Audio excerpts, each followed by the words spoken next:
That's fucking delightful.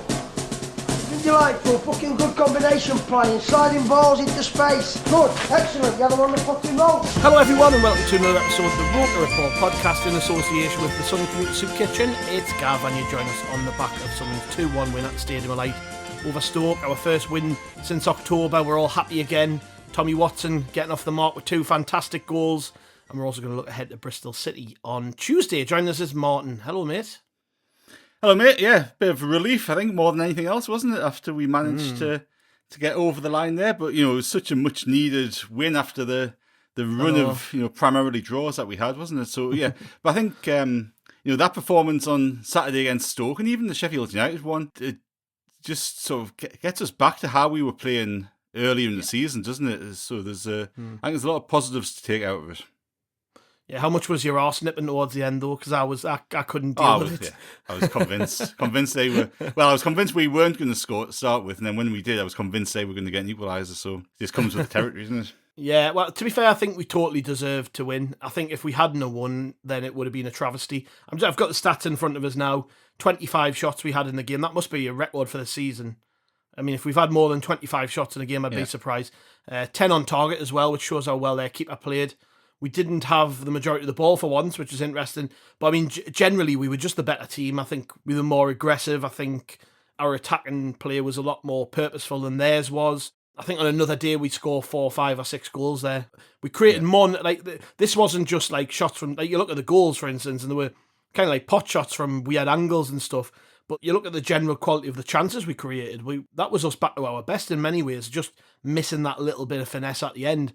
And probably, because like I've said, I was at Sheffield United, and the one big frustration for me was, for all of our dominance, we didn't really test their keeper enough. And I think we got back to where we should be with this. I think the keeper was made to work a bit more. And also, in Watson, we've got a player who's not scared to shoot, because that's been a bit of a criticism recently. I mean, Chris talked about this the other day on the pod. Yeah. Not enough players lining up and just taking shots on. And he's very capable of it, and he's shown it here with 2 goals. So, and also, by the way, responding really quickly is a good sign too, because they score early, and I think it's like within a minute we're up the other end and we're scoring. So that can't really fault the performance. I think if I was going to pick at it, I think we should have put away a lot more of our chances. But yeah. Generally, I am happy because we won the game, and it's been for all, we've remained pretty positive with the draws recently, and I actually believe that, there's good reasons for why some of those were good points, even though they were bunched together and you maybe don't feel like they're good points when you're desperate for 3. But it was good, wasn't it, just to get that win, because now we can breathe a little bit. Well, we needed it, didn't we? There's only so long you can go with drawn games, and you don't start to sort of dramatically fall down the table. It's interesting, like both of us have said it's kind of like reminiscent of the start of the season, but really at the start of the season, we had very few chances. We were very clinical with the chances that we had at the start of the season, whereas, as you say, against Stoke, we could have had so many more. Like, it could have been a 6 or 7-1 game. Like, you go through the chances that we had. We missed some sitters. Like, Isidore could have had a hat-trick. Tommy Watson should have had a hat-trick. And there was a few others as well that Tommy Watson probably could have had 4 or 5, couldn't he, actually? Well, he could. Because he had that one in the first half that the keeper saved at the near post. He hit the post. And then he had that one in the second half that he should have scored from 6 or 7 yards out, shouldn't he? But I just thought for a team coming in off the back of not necessarily a string of bad performances, but a string of results where, as you say, you can argue individually whether some of them were good points, but when you put them together, we'd gone through a spell where we picked up 5 points out of 18 or something like that. So to have that performance, and it's the first time that we've come back from being behind to win a game, I think, under the Briss. So that's a big sort of landmark. We responded really quickly, and we kept going because, again, the team coming in who's not won for 6 games, and the game's dragging on into the last sort of 20 minutes or so, last 10 minutes, and we haven't managed to sort of get that goal that we should have, especially after that Mayenda chance that got disallowed for offside. You just kind of think a different team without the confidence, without spirit, would have buckled and potentially conceded then. So I think it was all credit to us that we managed to keep going, and the conditions didn't make it easy. It was a really horrible day to play football, but I thought we actually played really well in terms of controlling the football and controlling the game. So I think great 3 points, and it sets us up really nicely for the next little run of games. Yeah, no, I think it was a big call from the manager to stick with basically the same team, with the only change being Elise. And obviously, anyone who listened to the preview show that me and Chris did will have heard us correctly predict the team. We both said we would have started Elise, and that's, Dennis Cirkin's one of my favourite players, but I think you've got to look after him a little bit. I think he'll probably come back in on Tuesday, and we'll talk about that.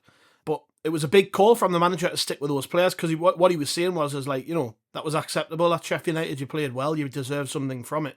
So those players all got the chance to kind of put it right. And the other thing being, and again, this is something me and Chris talked about, is that recently it's been difficult to sort of put the same team out, because we've just had suspensions, injuries, issues and all that. So, to get some consistency, you need to sort of try and keep the majority of that team together. And we had the one forced change with Metman coming out, obviously. But I think that played a part too, because they played so well together at Sheffield United. You then bring, and obviously they did that with 10 men, although, it ended up levelling up eventually, but whatever. So that team really was, I thought it was a straightforward pick, to be honest. But it was still a big call, because you look to the bench, I think you could make a reasonable case for Mayenda starting games. He has never put a foot wrong when he's came on recently, or he started. Cirkin, push came to shove, he could have probably started that game. And even, you look at Aaron Connolly, somebody who'll be pushing for a start. Isadore's not hit the back of the net for a little while now. So, there were calls to be made, and he showed a lot of faith, didn't he, in those players? And like I say, it got its rewards, because you could see the patterns were starting to develop. And the other big call, obviously, was starting Roberts, who's been really poor recently. And I actually thought he played well, which is good. He needed that, didn't he? He did. Yeah, look, there was a number of changes he could have made. And I actually thought he would have made some, because the way he spoke after the Sheffield United game on the Sky interview, he was saying, they needed to do something different up front. We needed to do something different to score goals. And I thought that would be a change of personnel. And I thought Connolly was the obvious one to come in a game like that. And, there's going to be a question about Connolly coming soon, isn't it? Because he's got a 1-year contract, which goes to the end of the season. He's been here for a while now. And he's started one game and he's scored it. And he hasn't had another chance. And we're going to need to see him start games soon to make a decision whether he's got a long-term future with us or not. Mayenda played well against Millwall, and I thought he did well against Sheffield United when he came on briefly. As you say, Roberts, I think Roberts has been really harshly done by. I think he's had so much criticism. Some of it's deserved because he hasn't been producing. But I still maintain if he hadn't missed that penalty at Sheffield United, nobody's talking about his game at Sheffield, because he did all right. I thought he was great on Saturday against Stoke, and I thought even from the first minute, he looked on it, and he wanted to be on the ball, and he wanted to make things happen. And he kind of needs to be like that in games, doesn't he? He almost goes on the roll. Once he's started strongly, he kind of goes on the roll. And look, he drifts out games, what wingers do, but I thought he was quite influential in how we played on Saturday against Stoke. Elise, I know you and Chris thought he was a shoe-in to start. I thought Cirkin was a shoe-in, because I think he's play best players, and he's, to my mind, the best fullback in the league. So I was quite surprised Cirkin wasn't playing. And after 5 or 6 minutes, I was cursing the fact that Cirkin wasn't playing, because I thought Elise should have done a lot better with their goal. Well, yeah, he should have. I mean, at first glance, I'm thinking it's offside. It wasn't. It was a bit of, it was a good ball, but at the same time, he's caught ball watching too. He doesn't even, he's got no awareness around him of where Kumas is. No. Maybe that's rustiness, maybe it's the fact that I'm looking for excuses from here, but the conditions didn't really help with any of that. I think it must have been really difficult to judge the flight of the ball, doesn't matter where you were on the pitch. So, there's reasons why that could have happened. I thought generally actually he had a decent game. At least it was just that moment where he kind of switched off, didn't he? Yeah, no, he got caught out. I think you'll still take a lot from that performance. I thought he did okay. I think the big difference with Elise and Cirkin is you can tell Elise isn't a natural left back. Dennis Cirkin came on towards the end of the game, and straight away you're like, that's a fullback, isn't it? No, it's like watching Mickey Gray. It's like, but Elise is still low. He gets forward, does fairly well. There was, there's moments like there was that chance in the first half where Isidore did really well to tee him up, and it was on Elise's right foot. Yeah, and he wanted to take an extra touch to get on his left, and I'm thinking in that situation, Dennis Cirkin's probably shooting with his right foot. So, there's moments where there's reasonable comparisons to be made. If Cirkin had started, we probably would have been better off for it. But my main reason for starting Elise was just that I think we've been burnt too many times with Dennis Cirkin, and you just got to be careful with him. Like, playing again on Tuesday, it's not like he'll start Tuesday night, I think. And I think the manager knew that, and he'll have known that. And it'll be a case of, look, you're going to play Tuesday, so just, we'll settle you back in with a bit of ease.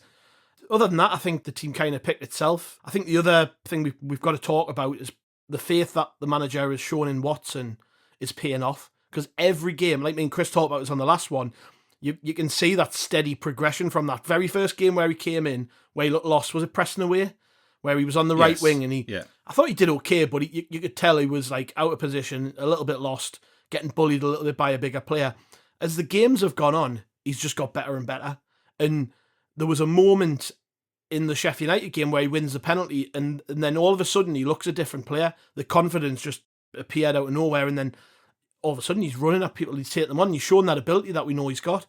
In this game, it was like he's played 50, 100 games. Like, that was like watching a classy championship winger play. It's very easy to make comparisons with Jack Clarke, because when they're on the ball, they look pretty similar, but he actually moves a lot like Clarke. You saw that in the game, just getting into positions where if he can get half a yard to shoot, he will do it. And that's, to be honest, that's what we've been missing recently. Since Mundell got injured, we've not had anybody doing that, really. And I think Watson, the more time he gets on the pitch like this, he's going to be I could see a really big future for him. I know we talk about Chris Rigg, we talk about Job, we talk about Dennis Cirkin as being players who've got a bright future, but like, I'll tell you what, Tommy Watson, he'll go under the radar, I think, because he's not maybe as fashionable as the others, but he's a good player, him, like, and he's going to, I think if he can continue to make the most of this opportunity that he's got, sky's the limit for him. He did really well, didn't he? And I think, how long he'll go under the radar for or not, another matter, isn't it? Because I think Brighton and Forest have had bids rejected for him over the past little while. So he's obviously on the radar of clubs, if not the general sort of football community. But, he will be after that performance. And I think, as you say, he's took his chance, and he's grown and grown in only a handful of games, hasn't he? And I've been happy with how the Bristol has handled, actually, because I was a little bit concerned when Mundell got injured that he wouldn't actually give Watson that chance. I thought he might sort of crowbar somebody else into it. Obviously, Alan Brown getting injured probably made that decision a little more straightforward than it might have been, because I thought he might have pushed Rigg out wide a little bit or something like that. But he's given Watson his chance, and it's going to create a really interesting problem, a nice problem, isn't it, when Mundell returns?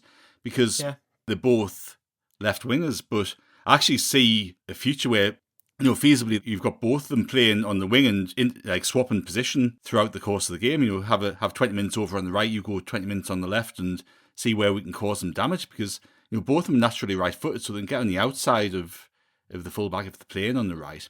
And they've both got goals in them. And I think, if you're going back to the Roberts conversation, Chris and I was speaking about the other day, Roberts does a lot of his good work in that phase before chances, as daft as it sounds, where he needs to kind of get involved more into that. And he did on Saturday, to be fair, didn't he? He set up Watson's goal. And I thought he was actually more dangerous, and he looked to go on the outside a lot more than he has done previously. But he very, very, sorry to put him in, but very early on, he did that thing where he cuts across the box and shot, and it went nowhere near. I might be wrong, but I don't think he did it again after that. No. I think most of the time he was looking to play other players in, and he was better for it. The whole team was better for it. Like, for me, there's nobody as good as him at that sort of creating space for other players and stuff. It's when he takes that extra touch and tries to get in a shooting position where he struggles. And I think that was the best of Patrick Roberts. What we saw after that was the just finding space, getting Hume involved, getting Dan Neil involved, getting Rigg involved, getting Watson involved, getting Isidore involved. That's where he is best. And you kind of wonder if, going back to what I was saying before about Lebris's comments after Sheffield United, in terms of finding an answer to the goal scoring. And perhaps that was it. Perhaps Patrick Roberts actually been trying to take on too much responsibility and trying to score the goals himself and trying to directly make something happen, rather than trusting his teammates and setting up his teammates. And, you can kind of potentially see that. He's one of the older players in the squad, isn't he? He's got far more games than a lot of the other players have. So perhaps if you're going to be kind to him, perhaps he's been just trying to take on too much responsibility to directly make things happen. But going back to Watson and Mundell, both of them have goals in them. Like, if both of them were playing full seasons, they both get into double figures already. If you see a future with a goal-scoring striker and those two playing either side, you've potentially got 40 goals in that trio if they played a full season. So it's really promising, and it's going to cause a nice issue come January, I think, when Mundell's supposed to be back. And, things never work out like that, and you're going to have injuries and suspensions and things like that, aren't you? But to have the two of those and Roberts, where you're confident that all three of them could come in and do a good job in any of those positions, really, right wing or left wing, then it's a good thing. But I think it's actually it's been brilliantly timed for us with Watson as well. Because as you say, he's had interest from Brighton and Forest.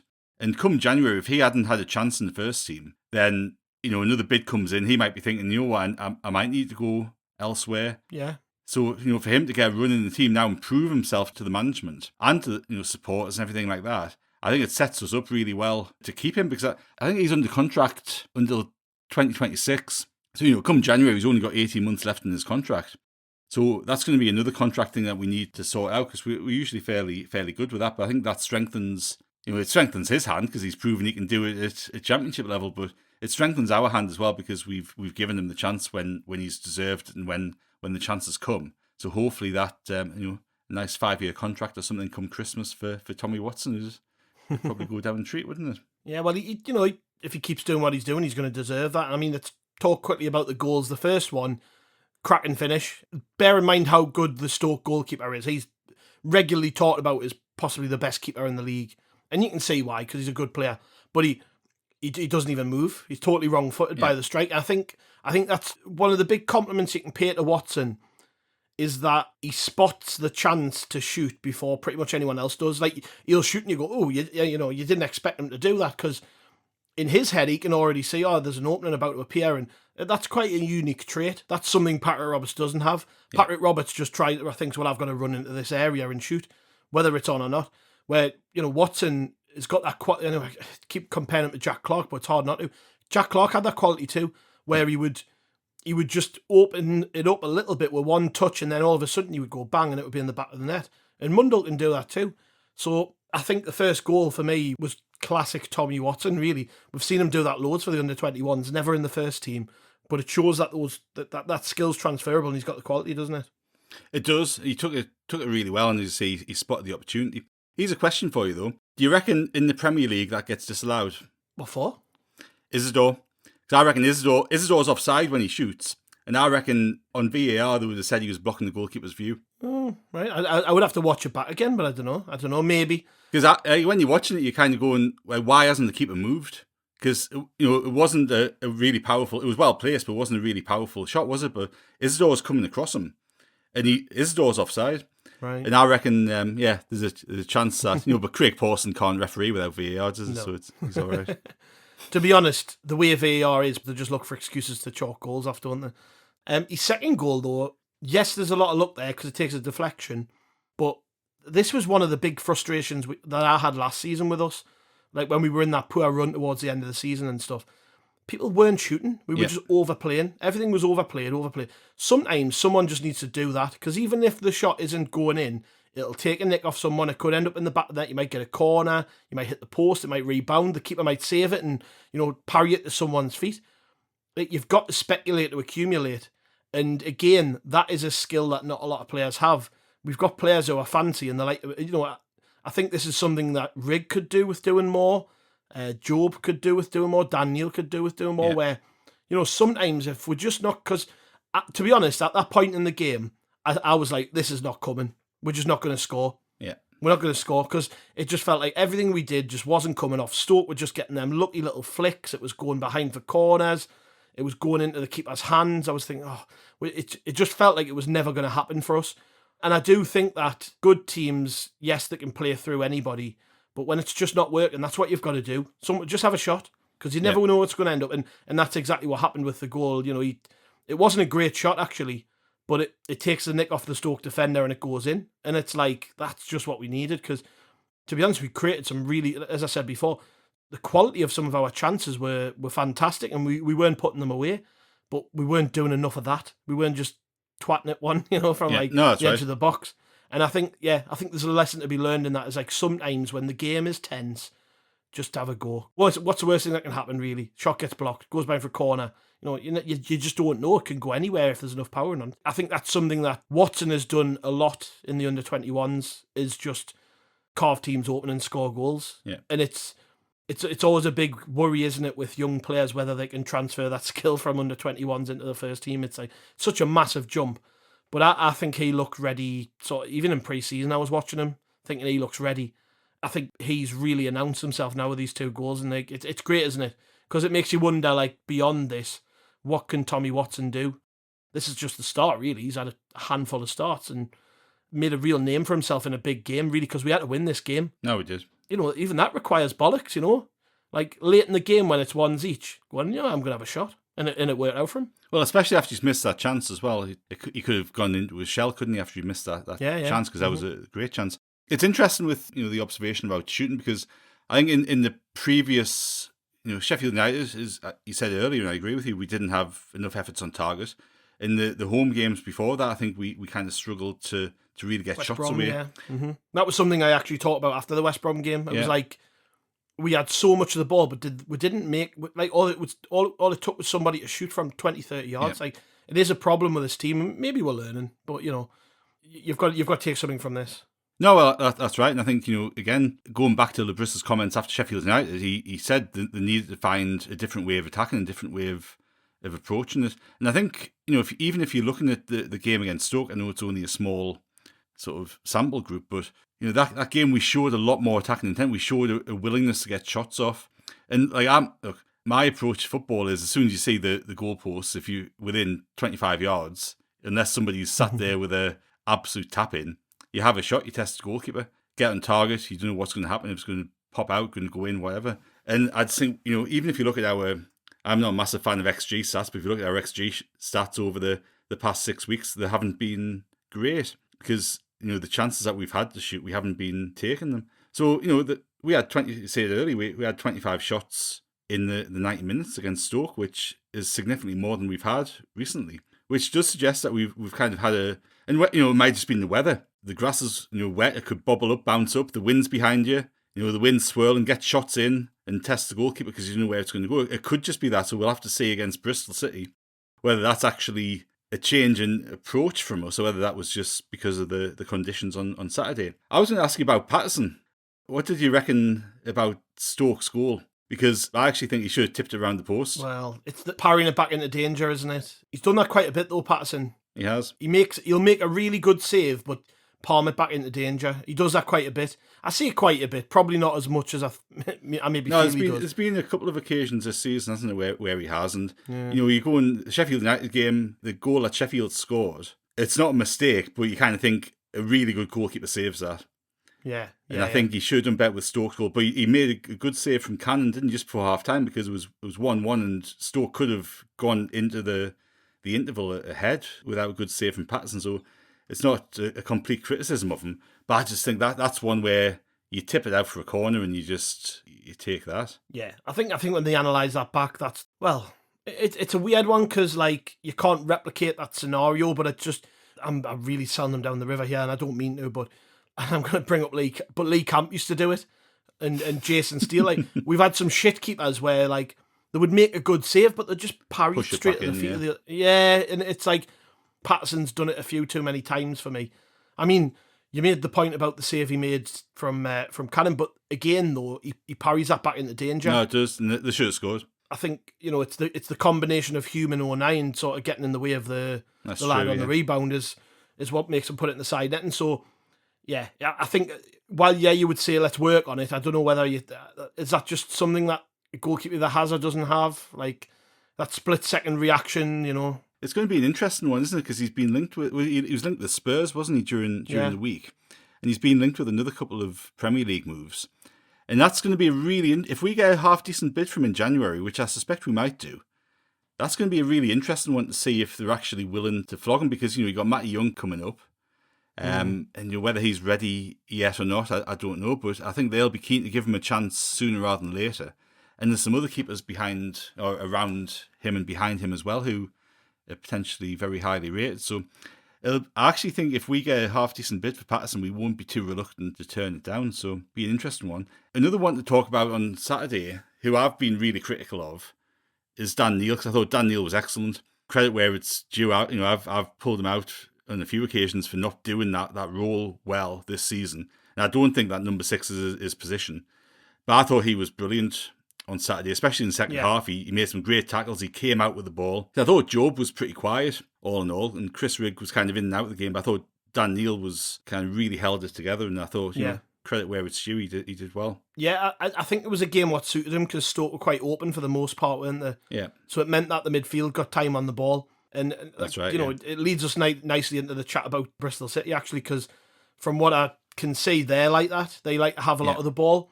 So it makes it's a bit different having a team constantly pressing you or playing against like a West Brom who just sit on the edge of the box with 11 men. Yeah. If you play a team who want to go toe to toe with you, like I suspect Bristol City will, and as you know Stoke did for the most part, then we've seen so many times Dan Neil that suits him down to the ground. When a team comes at us and he can get on the ball and there's gaps, and it was funny actually. You look on the sidelines and there's Dean Whitehead sat there, who's on the Stoke coaching staff. And Dean Whitehead was a bit like that. He didn't do anything fancy. I don't think Dan Neil's a particularly fancy player. Dean Whitehead was a bit like that for us. And he used to get criticised too. Yeah, I never really liked him. Yeah, he was a boring player, really, wasn't he? He wasn't like... But I think that's sort of what Dan Neil's developing into, is like just... You can't have, 10 playmakers. You just need somebody who sits there and distributes the ball effectively. And that's his job. And I think actually maybe that's where maybe his performances have been affected, because he's kind of transitioning into a role which I don't think he's natural in. And that's going to take time. But I totally agree with you. Like that was probably his best game since... I think he played really well against Burnley. I can't remember too many good performances from him since. A lot of bad ones, a lot of average ones. He got sent off against Burnley, didn't he? Wasn't that Who the am I one he got thinking sent off in? Well, there you go. No, he did, but he played well. He did well before. Yeah, but he got sent off with... But then he got sent off. Well, there 10, you go. 15 minutes left, didn't he? But I can't remember him playing particularly well since. So, fair enough. And like I say, it leads us into talking about Bristol City very quickly, because I've just, before we came on, I watched their highlights of the game on Saturday, and just suicide football. Like, what bloody Southampton are playing at the minute in the Premier League. Like, just trying to play out from the back with players who aren't capable of it. Goalkeepers and centre-halves who struggle. That obsession with that, like. I don't either. I really don't understand it. Do you know what I understand? I understand having a philosophy and a way of playing. Like, if you want to play this way, fine. But if your ball's up and you concede a goal doing that, why are you still trying to do it? Well, I guess something different. You've answered your own question, haven't you? If it's a philosophy, then you're going to stick with it, because you believe in it so much. But if you haven't got the players to do it, it's such a high risk thing. If you've got the players who can do it, it works really well, because you drag the opposition in, you create the spaces to spring them, and away you go. But it's such a high risk strategy, because if you give the ball away, and you've seen with Southampton all season, you're going to concede. So the rewards don't outweigh the risks unless you can do it 99% or higher percent of the time, because you try it so often during the course of a game. I think it's one of those like things in football. You go through phases in football where something's been popularized, and we had it with Barcelona, didn't we, in the mid-2000s, where it was just that really possession-based stuff without going anywhere, and other teams try to copy that. And you've got this style now where you're trying to play out from and it's Pep, isn't it? It's all coming from Pep. I just think it's ridiculous. Well, yeah, I agree. But then you look at Vincent Kompany, who relegated Burnley and totally refused to change his stand, and he walks into the Bayern Munich job. It makes you half wonder, are these managers trying to establish a way of playing for themselves rather than for the team? Like, well, this is my team. This is the way my teams play, whether it works all the time or not. But you're probably right. Like, I half suspect with Russell Martin that if he gets Southampton relegated, and we're going off on a tangent here, but if he gets Southampton relegated, he'll probably walk into a better job and he'll carry on playing that way with better players. I just think it's the weird way of football. Football's just weird, isn't it? No, it is. But I think you're right. I actually think we can, again, going off on a complete tangent, but you've got some players who do that as well. It's stats, and if you've got 100% completion rate for your passing, great. But you've probably not tried a tricky pass. You've probably not tried to Joe slip Allen it through and create something. That's the first player I think of when I think of that sort of analogy, because he's always rated highly when it comes to possession stats, passing stats, but he's a crab. He doesn't do nothing with the ball. Well, no, exactly. But so Bristol City then on Tuesday, they've. So I watched the highlights of that game. They're just shocking, and I've been reading up as well. I was reading an article on from the Bristol Post, and the guy who watched the game was like, could have been about 6 or 7, but they were playing bottom of the league. They were playing Portsmouth, who can't win a game at the minute. But it's weird because you look at their results. That fair enough. They've lost a game. Whatever happens, anybody can beat anyone in this division. But they've actually got one of the best away records in the league. They're 9th when it comes to away form. They're not too different away. to us. They've beat Preston away. They've got 3 points on the road against some teams that we've Norwich played the season struggled. Played all right this season. Yeah. Norwich, they beat Norwich. So they're clearly all right. Battered Plymouth, who obviously Plymouth are the whipping boys at the minute, but they battered Plymouth last weekend. So look, I don't know what to expect. What it tells me is that they are pretty capable. And I might be wrong on this in this assessment, but for me, when a team tries to play against us, we always come out on top. It happened on Saturday. Stoke, for the most part, tried to play against us. Yes, towards the end, they started to shut up shop a bit and waste time and things like that. But generally, Stoke tried to play, and I didn't expect that. We did a piece on the website, or Matty did, with a Stoke fan who his guess was that they were just going to chuck 11 men behind the ball, and they didn't. They came and they played against us. And you've got to admire it because teams, again, they've got a philosophy, they've got a way of playing, they want to try and implement it. But I just always get that feeling that when a team tries to play against us, we, 9 times out of 10 will come out on top. Sheffield United tried it and they beat us. So, it's not infallible. We will lose games eventually.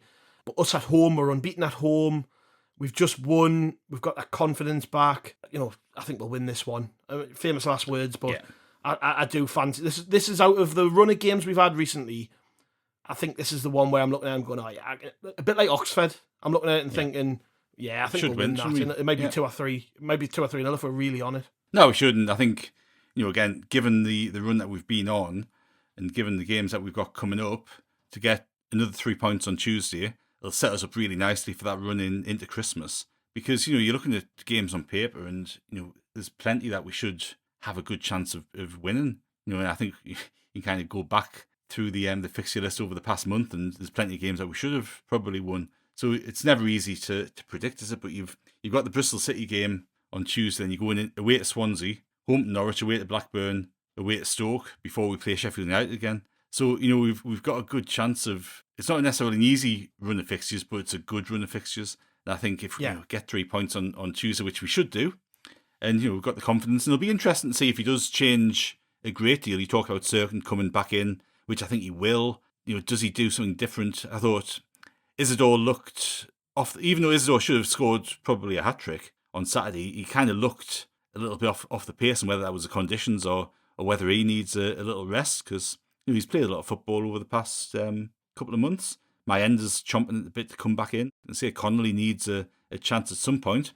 So it'll be interesting to see what we actually do team-wise. I think that's probably the only other change you'd expect. The big question is going to be who drops out for Mepham, because you'd assume Mepham comes straight back in. Or does he? You'd assume he does, but does he? Because there's a big and difficult decision to make there, isn't it? Because you're going to have to take out one of 09, Ballard or Hume. I can't see him taking Hume out because he gives you that balance. Does he leave 09 out? Does he leave Ballard out? I think Ballard's been excellent since he's come back into the team. Actually, he looks back to what we kind of expect of him. I think he's been out of form for the majority of the year, really. But he looked really comfortable. And against Sheffield United, does he? I guess the wild card option's him leaving Rig out for a little bit and giving him a breather and pushing Dan Neil further forward and pushing 09 a little bit further up. But he hasn't seemed willing to do that, although he hasn't really had the opportunity to do that yet. So it's going to be a big call for him, isn't it? Whichever one he makes. Yeah, I'm not sure what he does. I wouldn't like that decision. No.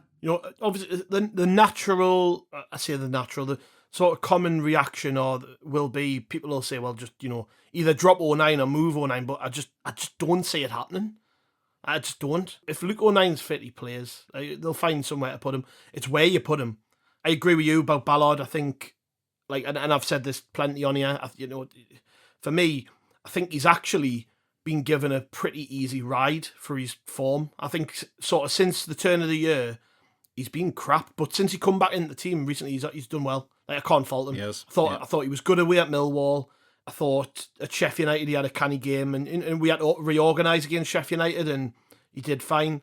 And then the other day, to be fair, didn't have loads to do, but it's just nice to see him back on the pitch. Like, I love Dan Ballard, but I think even his biggest fans will admit with the ball he's not the best. He's a proper old school head it and kick it defender, but it depends what type of team Bristol City are, because if they're a high pressing team when they haven't got the ball, then you would probably opt for 09 and Mepham, wouldn't you? Because they're both comfortable on the ball and they're happy playing out. It's when Ballard plays against teams who press him high, he does struggle because he's not the best with the ball at his feet. He gets by. I'm not saying he's a complete clogger or anything. He can play, but he's not as good as Mepham and he's not as good as 09. He's not as good as Elise with the ball either. So that's a big call for the manager. What I suspect he'll do is someone will get rotated out who needs a bit of a rest. Could be Trey Hume. He's played loads of football. I know he's just been dropped, hasn't he, for the suspension he had. So maybe not, but because you just reeled off all the games we've got before New Year. Like, we've got a lot of games to play. We can't just expect these players to play every single match, but that's such a tough call, isn't it? Because you've got to balance the fact that defensively we're really solid. We don't concede many chances. We don't concede many goals. But then we've got this glut of quality in defence where we're like, fucking hell, what do we do? I wouldn't want that choice, like, I'll be honest. What do you think you will do, though? What do you think what's your gut feeling? I honestly don't know. I think you can make a case for a number of scenarios. I do think whatever he does, it'll be how he sees it going forward when everybody's fit in defence. So whether that's Ballard and Mepham or 09 and Mepham, I actually suspect it'll be Ballard and Mepham, because I think long term that's the partnership that the club see. So then it puts a question where 09 plays. So does he go to the right back? I think it's hard to drop Trey Hume. So where else is he's not going to go left back with Serkin being available and Elise available too. So I actually suspect 09 will come out defence, and whether 09, you say there's a lot of games come up. Riggs played a hell of a lot of football. I thought him and Job looked tired. Job's had a big rest recently, so I don't think he'll need another rest. But there's you can make a case for Rigg dropping out on Tuesday just to give him a breather, and 09 stepping up into Dan Neil's role and Dan Neil going further forward, which probably suits him more. But actually, I suspect he'll leave 09 on the bench. I think if I'm going to go one way or the other. Ooh, that would be a huge call, because 09's been ever present for years now, and like that would be the first time first time since really when he came to the club at the start, really, where the managers dropped him just because there's been better options.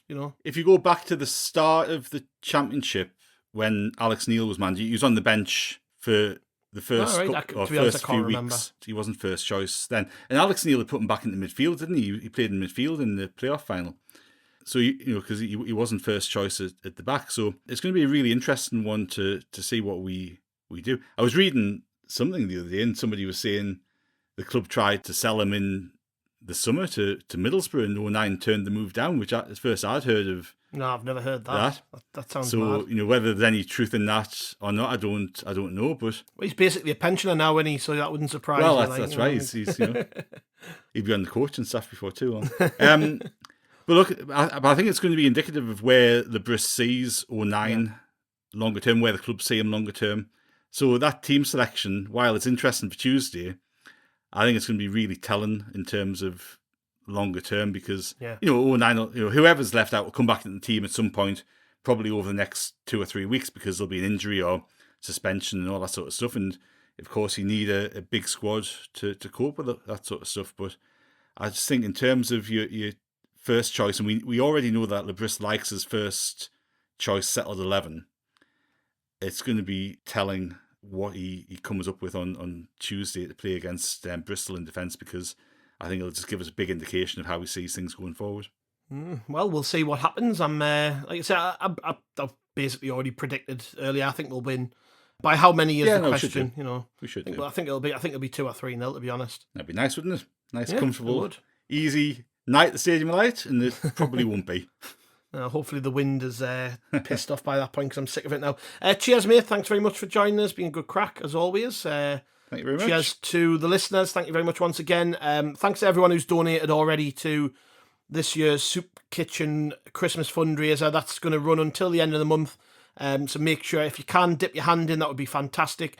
You know, every pound, every penny goes to feed somebody who needs to be fed, who needs to be looked after, who maybe otherwise wouldn't.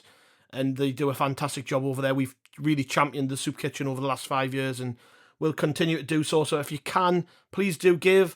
All the links are on our website, all the articles, social media, and all the rest of it. You can grab them there. There's also the Macram Cookbook, which is still out, £15 a copy. All proceeds go to this year's fundraiser. You can get that from a Love Supreme in-store and online. And the Chris Rigg Ole Ole Ole socks, which I just spoke to Reuven today from the Sock Council. It looks like they're nearly sold out. So if you want a pair for Christmas for somebody, get all over it, because otherwise you're going to miss out. And I've got a pair, they're amazing quality.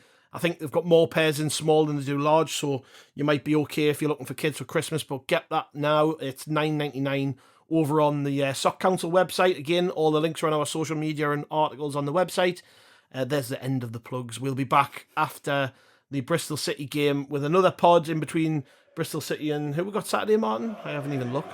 Swansea, there we go. So in between there, we'll have another pod out, hopefully talking about another 3 points. I'll catch you later.